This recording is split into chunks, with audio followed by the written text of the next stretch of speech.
This creature possesses extraordinary regenerative and immortal abilities, even able to instantly recover from a pierced heart. An old man, originally bald, grew hair the next day after being touched by the creature. This humanoid water monster is actually revered as a deity by the people of the Amazon basin for generations. This creature was captured by Richard Strickland from South America. They wanted to study this creature's mysterious powers to use them against the Soviet enemy. Elisa works as a janitor at the research center, and Zelda often helps her clock in at work. The two longtime friends, Zelda frequently shares her daily life stories with Elisa. The head of security at the research center announced an important matter. They were about to receive a special test subject. A container was then brought in, accompanied by a man, who was the leader of this experiment, Richard Strickland. At this moment, Elisa, who was cleaning, was attracted to this mysterious creature, but it was extremely agitated, and Richard immediately ordered all unrelated personnel to leave. Elisa did not pay much attention, as there were many strange and bizarre things in this secret base. Elisa is mute, and besides working, she enjoys spending her leisure time soaking in the bathtub. That day, like usual, she brought cooked eggs to work. However, before she had a chance to eat the eggs, Richard rushed out of the lab covered in blood. Richard was taken for medical treatment, and Elisa and Zelda began their cleaning task. This was her second time entering the lab. Elisa picked up a bucket to wash away the blood on the floor, only to unexpectedly flush out 2 severed fingers. Zelda was startled and immediately ran out to call for help, while Elisa calmly put the fingers into a bag. Hearing the commotion, the amphibian man slowly swam to the glass. The wounds on its body were evidently inflicted by Richard. This was their first meeting. Soon, Zelda brought the supervisor, and Elisa immediately handed over the severed fingers. To thank them for finding his fingers, Richard personally met with them and learned about their backgrounds. By this time, Richard's fingers had been reattached, and Elisa also returned his wedding ring. Due to this incident, Elisa and Zelda started taking over the cleaning duties of the laboratory. Richard seemed to be interested in Elisa. When he came home to be intimate with his wife, he asked her not to make any noise. Elisa was born mute and had no friends, so the sudden appearance of the amphibian man piqued her interest. Since then, she often visited the laboratory. She would take out a boiled egg, gently tap the eggshell, and the crisp tapping sound immediately attracted the creature underwater. The amphibian man slowly poked his head out, then swam to the edge of the pool and slowly stood up. However, amphibian man, who had been tortured by humans, did not let down his guard, and he had never eaten eggs before. Elisa carefully placed the egg down and made a gesture to him. Seeing this, the amphibian man picked up the egg and dove back into the pool. Since then, their relationship grew closer, with Elisa bringing boiled eggs for the amphibian man every day. After finishing her cleaning duties, she would take out the prepared eggs, play music, and wait for the amphibian man to appear. Two lonely souls thus became friends. After a period of time together, the relationship between the two became closer and closer.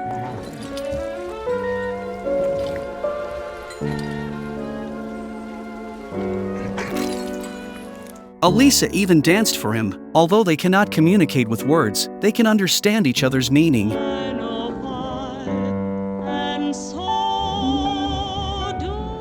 This scene was observed by Dr. Robert, who was secretly watching. This convinced him that the amphibian man was not a mindless beast but a highly intelligent creature. This discovery shocked him. However, when Elisa returned to the laboratory the next day, she found the amphibian man covered in blood and chained up. It was clear they had just tortured him. Elisa wanted to unlock the chains but had no tools. At that moment, the laboratory door opened, and she quickly hid behind some equipment.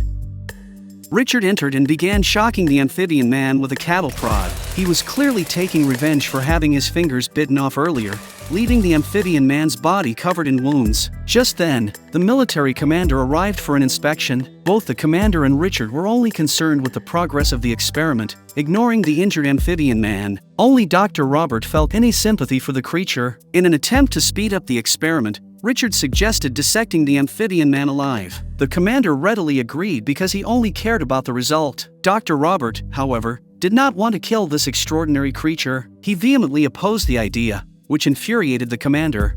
You cannot, under any circumstance, kill this creature. Count these stars with me, son. There are 5 of them. Means I can do whatever the hell I want. Now you want to plead your case, I'll listen to it. But at the end of the day, it is my damn decision. Seeing the commander's resolve, Elisa panicked upon learning of the situation and followed them. Dr. Robert's objections did not persuade the commander, who was determined to proceed with the live dissection of the amphibian man. Elisa, overwhelmed with anxiety, immediately went home to find Giles. Since she couldn't communicate with others, Giles was one of her few friends. She wanted Giles to help her rescue the amphibian man, but Giles was reluctant to risk himself for a creature unrelated to him. Later, Giles went to a bar to confess his feelings to someone he admired, only to be rejected for being too old. Heartbroken, he impulsively agreed to Elisa's request. Elisa's movements caught Richard's attention on the surveillance cameras. He then spilled some water and called Elisa in to clean up. I just want you to know, I don't mind those scars. I don't mind that you can't speak either. When you come right down to it, I like it a lot. Kinda gets me going. When Dr. Robert approached Richard to discuss the amphibian man, he noticed Elisa's actions on the surveillance feed. This gave him a new idea. Elisa used her position to quietly change the camera angle, while Giles pretended to be a garbage collector and came to the back door of the base. Elisa rushed into the lab, intending to unlock the chains and take the amphibian man away, but she had not brought any tools. Fortunately, Dr. Robert, anticipating her plan, was waiting there and handed her the keys. Dr. Robert was evidently planning to release the amphibian man as well. He told Elisa how to care for the amphibian man and gave her some special salt. With his help, Elisa successfully took the amphibian man away, only to be spotted by Zelda. Meanwhile, Richard saw the garbage truck on the surveillance footage. Sensing something was amiss, he immediately alerted the guards. The guard checking IDs noticed that Giles's ID was fake. He drew his gun and ordered Giles out of the truck. However, Dr. Robert, who was prepared, took the opportunity to burn the electrical panel. Taking advantage of the blackout and the resulting surveillance failure, Dr. Robert injected the guard with a sedative. Zelda was unable to stop Elisa, so she immediately joined the rescue team. Oh my god. By the time Richard arrived with reinforcements, they had already driven away. Back at home, Elisa sealed the bathroom door with towels and turned on all the faucets. The water level rose around them, quickly filling the entire bathroom. Elisa and the amphibian man passionately embraced in this unique way. Giles, puzzled by the water seeping from the door, opened it, causing the water to rush out. Inside, Elisa and the amphibian man were tightly entwined. Their cross-species love, though taboo, had an unusual beauty. Elisa was different after this. She even wore red high heels that were out of character for her. Zelda noticed Elisa's transformation and knew it was because of the amphibian man. She was surprised by how they came together. Elisa, unable to speak, used gestures to explain everything. It turns out that after Elisa heard that the commander wanted to perform a live dissection on the amphibian man, she teamed up with Giles with the help of Dr. Robert to rescue the amphibian man. When they returned, the amphibian man was on the brink of death from being out of water too long. Elisa quickly placed him in a bathtub filled with water and sprinkled Dr. Robert's special salt. The amphibian man soon showed signs of recovery. Since rescuing amphibian man, Elisa has been planning to release him back into the sea. The canal's water level would rise in October, connecting to the ocean, a perfect opportunity to release the amphibian man. Elisa returned home and silently marked the day on the calendar. This was the day they would part. Meanwhile, Richard faced severe reprimands from the commander for losing the amphibian man. Richard suspected Soviet special forces were involved and began investigating the base staff. But Elisa and Zelda were both cleaners, so it was easy to rule them out as suspects. Before leaving, Elisa made a gesture to Richard, but he didn't understand it. Meanwhile, Giles, who was watching Amphibian Man, fell asleep on the stool. The Amphibian Man, curious about his surroundings, quietly climbed out of the bathtub. The cat napping in the living room caught his full attention. He was very hungry.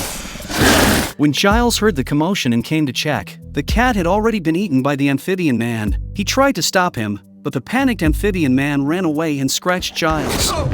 When Elisa returned, she found the place in chaos. Giles, ignoring his injury, urged Elisa to find the Amphibian Man. Following bloody handprints, Elisa found the Amphibian Man watching a movie in a theater. Back home, the Amphibian Man, realizing his mistake, apologized to the cat. Giles, understanding it was an accident, didn't blame him, but the self-blaming Amphibian Man put Giles' hand on his head, and then a blue light appeared on his body.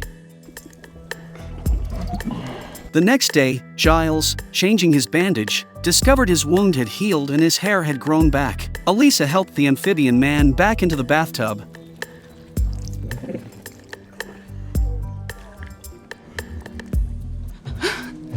Though lying in bed, Elisa's mind was restless. Finally, she made up her mind and walked into the bathroom. From then on, their relationship became inseparable.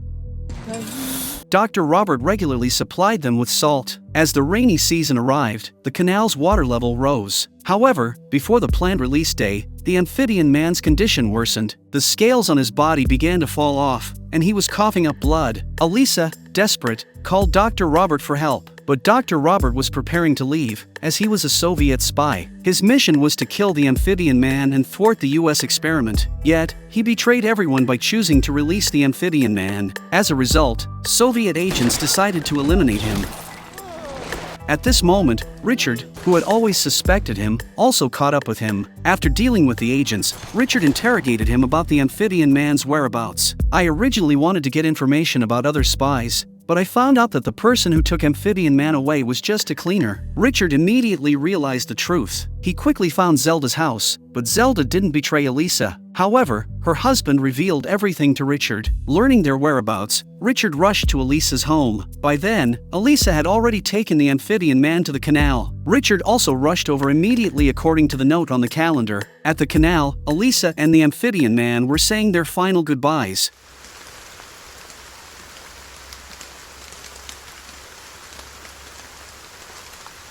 Suddenly, Richard appeared. He shot the amphibian man and then attacked Elisa.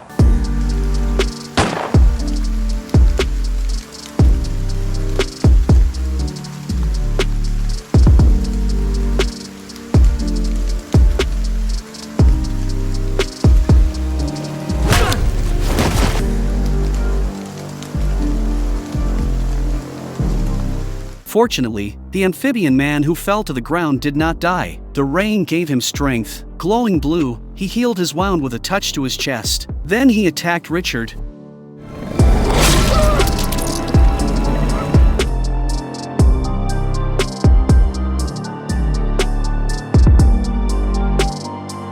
When Zelda arrived, the amphibian man was holding Elisa and jumped into the water.